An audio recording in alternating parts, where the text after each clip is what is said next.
I need you guys' help. What are your thoughts about a tote bag for a man for everyday carry? I'm still on the fence about it, but I want to know what your thoughts are, right? Leave it down in the comments so we can all have a conversation about the tote bag in 2025 for a man, right? This right here is a Specialist Systems tote bag. It's made out of Challenge Sailcloth Echo Pack, which is a polyester material. I want to run through this bag. I want to share it with you and give you my experiences with it. You guys chime in. Let me know your thoughts about it. There's no specs on it, right, that I could see on the website. I'm guessing it's around 20 to 25 liters. It's a larger tote bag, kind of dipping into like a backpack territory, right? The Echo Pack is a rugged material. It's probably been introduced in the last 2, maybe 3 years. So let me get into the things that I like and some of the things that I don't like. I love the size of this. You know, like headphones, boom, right? You can put them inside. Jacket, boom. Any kind of everyday carry thing that you want to carry, you could fit it inside of this larger tote bag, right? So let me show you some of the features. There's a pocket on the outside. Simple pocket. You do have high visibility lining in some of these pockets, which I do like. Simple, very simple organization. There's only like one little slip pocket where I put my wallet and my keys. It's an open pocket too, so there's no like closure system in there. So you kind of just drop them in. And then there's the outside of that same pocket where you could put larger items. So I put like my pepper spray, you know, non-lethal self-defense option, and then also a battery bank, right? So you could drop those things in. And then on the back, this is very simple, right? You can use this for, I think it would be a decent travel bag. Like this is your personal item when you're getting on the plane. So you can lay this over top of your roller luggage. It's got the strap for it. It does have nice leather handles on the top. And it does have like this stud where you can kind of close those two straps together. No pad on this. Because this is a larger everyday carry bag, I would have liked to seen a pad, but the leather itself is really supple. It's really nice. It's done really well. Let's go ahead and get into the main section. You do have YKK zippers on this, dual zippers. So you got nice little finger pulls so you can get inside.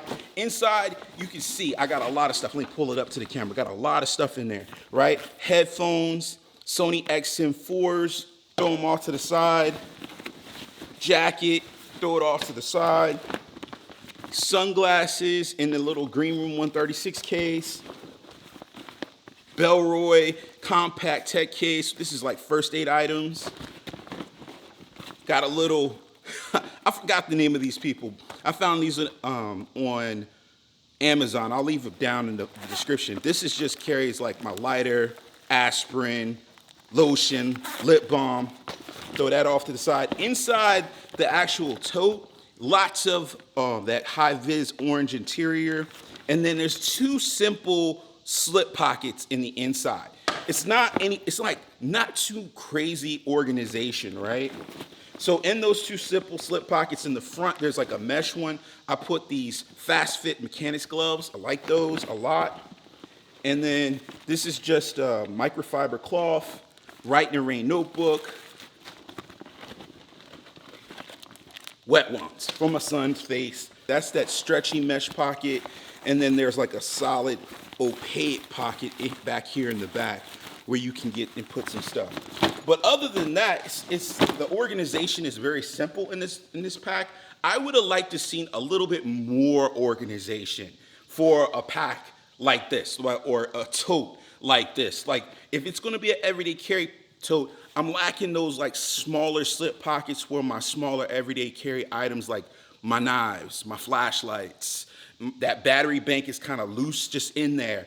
You know, that kind of thing. And then the overall, I'm in the negatives, right? Just talking about some critiques about this bag, right?